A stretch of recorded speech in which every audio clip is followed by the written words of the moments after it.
Hello everyone, welcome back to my workbench. We're continuing to work on this Sega Nomad here.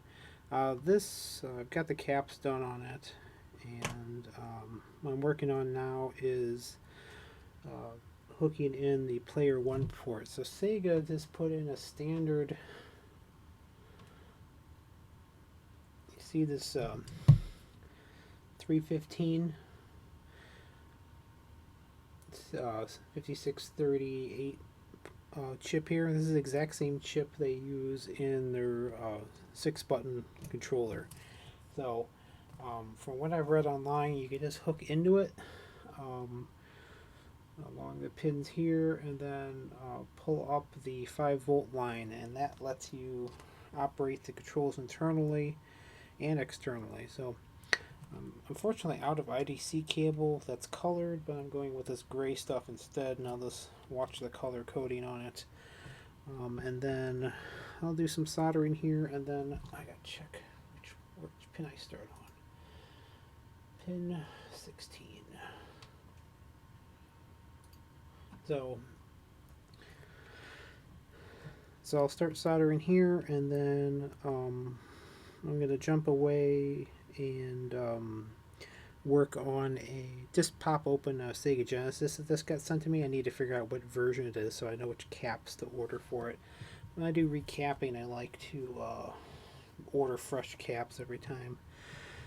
13, 14,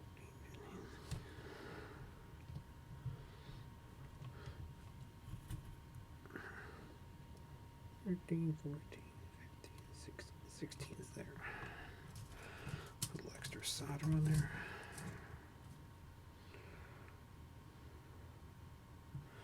So after I did all the caps, I did plug in the screen and everything. Everything's still working. So, too worried about that. 13,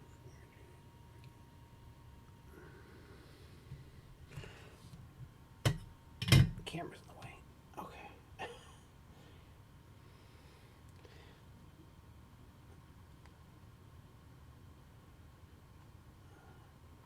Unfortunately, the camera is about 2 inches away from my head, and it's a little distracting. Spare caps.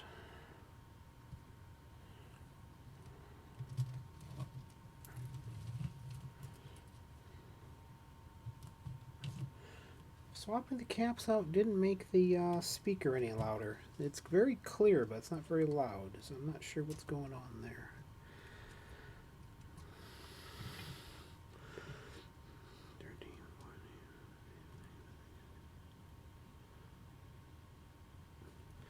A little hesitant here. Let me see. Where is my other meter?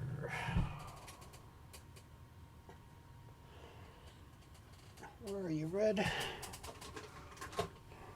My usual multimeter is missing.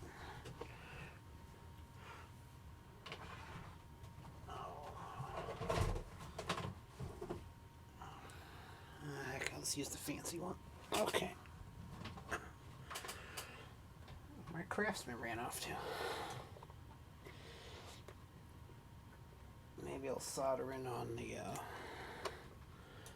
connector side. I don't like heating these chips up that much.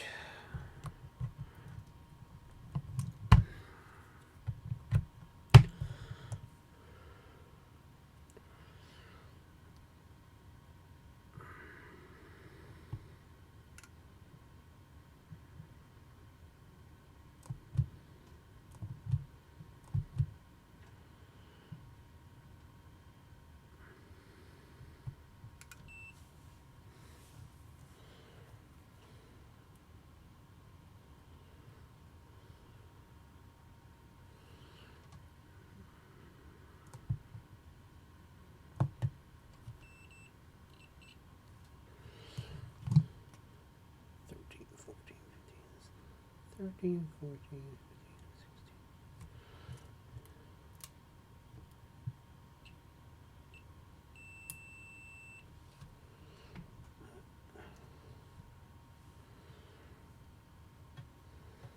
See if it goes down a row.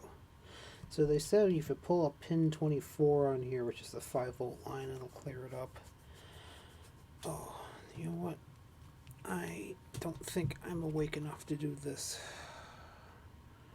I really don't feel like trashing this Nomad tonight. I'm gonna jump away for a minute, and I'm just gonna grab that Nomad, get the serial number off. The series of it off, and do just a quick what's on my workbench tonight. Today's been a long day, so I keep on getting new orders in. I'm getting a little bit overwhelmed. It's amazing with all this COVID, how many orders I'm still getting. All right, I'm gonna pause a minute and grab that Genesis. Okay, so I'm back with the Genesis here. Sorry, Clint, my hands just can't do it tonight.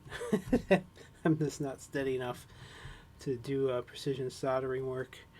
So turn the iron off for now. So this was just sent to me, and this brings a tear to an old man's heart. Just how beautifully maintained this Genesis actually is. It barely looks like it's a year or two old.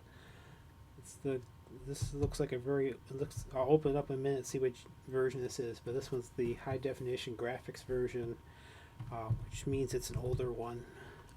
Really nice shape. Super clean. Yeah. Let's see. Made in China. Didn't expect that.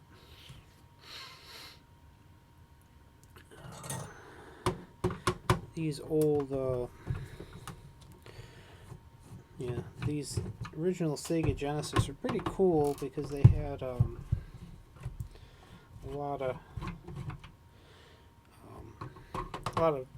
options. Like, you had your TV out, which was RF, but you also had an AV out. So if you had that it's a big thick DIN connector on the back, you can split out to AV out instead, which is really kind of nice at the time, all things considered. And of course they had the expansion slot here, so you could lock this into other for future expansion. And of course they had the lots of. Unfortunately, I kind of missed a little bit of this generation of retro gaming because it was back in 92 I was graduating high school, so that makes me 46. So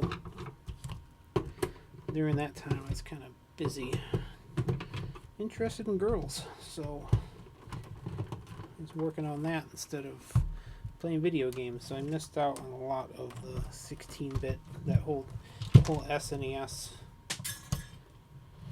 Yeah, I love when screws fall on the floor. At least I heard that one fall. Find that one in a minute.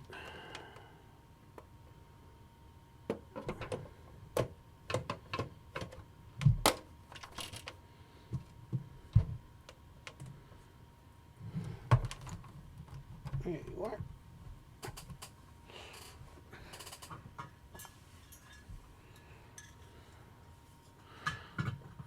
Where's my little tray? Together. Okay. Yeah, see, these are real simple. Once you get the screws out, it was just as simple as just pulling straight up on it. A little dusty inside. This particular one's just going to be a straight up recap on it. We're replacing the capacitors on it. I always forget on these guys if you can pop that or not. Yeah, that one never likes to go. Key is you flip it underneath. This hasn't been opened up since it was made. There's a little this little connector here is for the little power on LED on the top, and Just need to mark which one's which. Oh, where's my silver marker? I don't see it. It should still show up.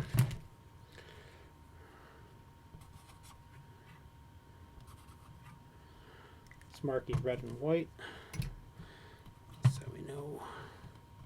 So you just bend these back. There's LED leads on it. Straighten them out, and you can just pull the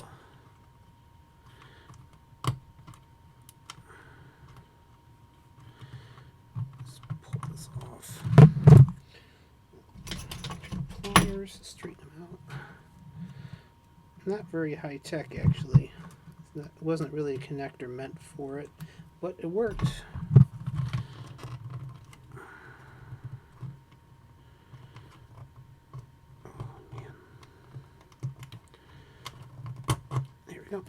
That comes off. You see it's just the two leads there just from the LED. So that's what the power indicator. Yeah, it's a little dusty. Nothing too exciting.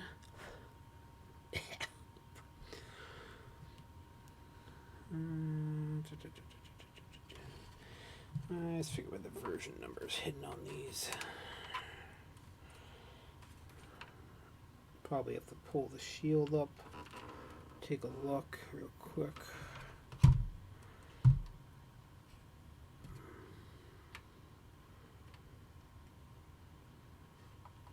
was hoping to see it. I think it sits. Oh, there it is. I see. It is a need for me to grab a pen.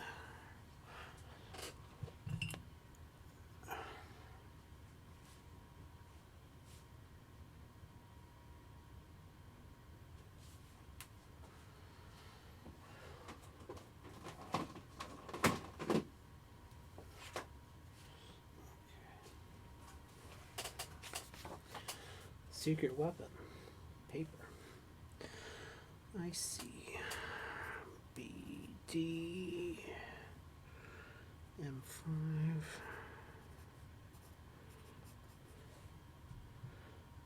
It's a VA3.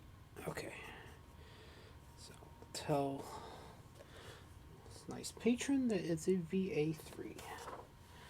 What I do is I figure out what version it is, and then I just order it off of console 5, and I get it in a few days. Let's see.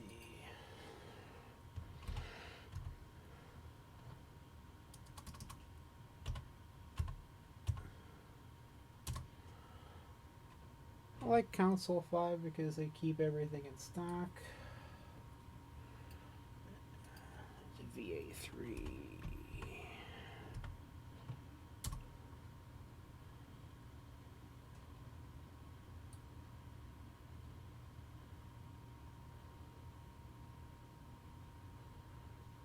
Sega Genesis Cap Kit VA3. A whopping $3.95 and an hour of solid work. I'm going to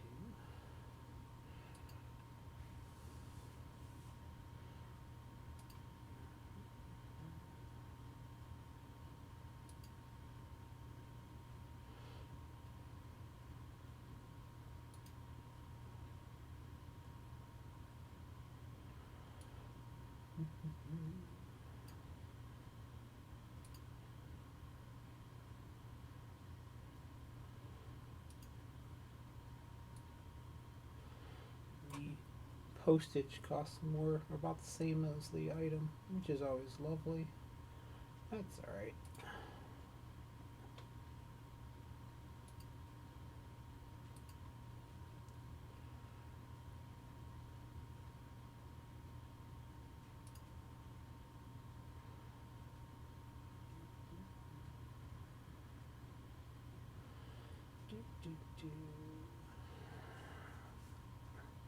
Don't mind me, I'm just buying parts.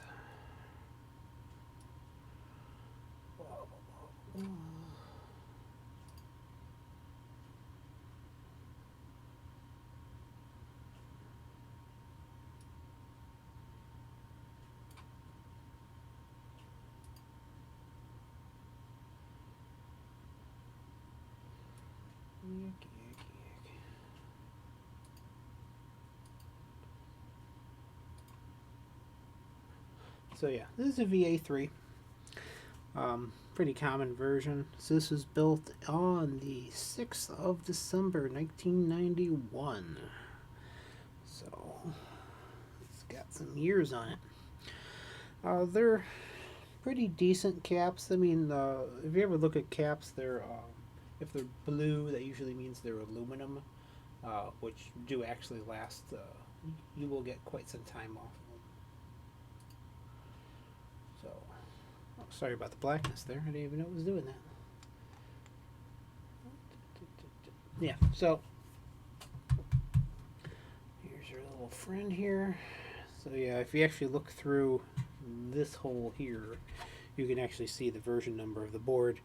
So I'm not going to take this apart anymore until the day comes when the parts roll in. It usually takes about 4 or 5 days, and I'll do a recap on it. That's it for that. Again, my hands are a little tired tonight, and I'm not really feeling it.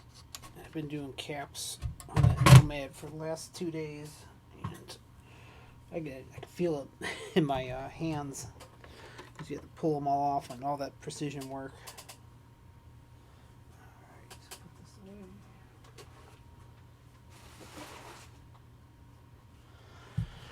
So that should do it for tonight. It's just a quick night tonight for this, and then I'm going to, I think I'm going to snag some colored IDC cable from work because I don't like using all the same color. It makes it so hard to figure out what you're doing, and it adds a lot of work to it. But everyone, thanks for watching as always.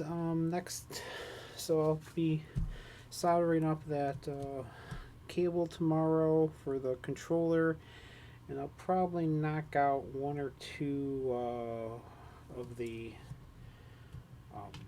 battery packs, but I don't think I'm going to show the plastic cutting on that one because I've done that video before, and that seems a little redundant to show the same darn thing. I don't think it's very exciting watching.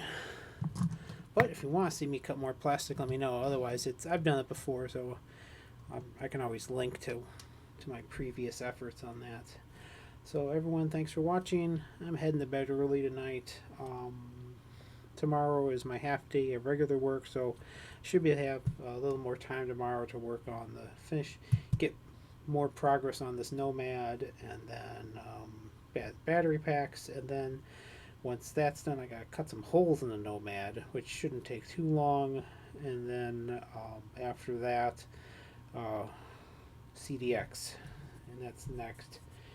And then, of course, I have this Nomad, this Genesis landed on my workbench, so I gotta work on that. And I think that's good for now. And I got some other weird projects I'm working on too, but nothing exciting there. So yeah, thanks for watching, everyone.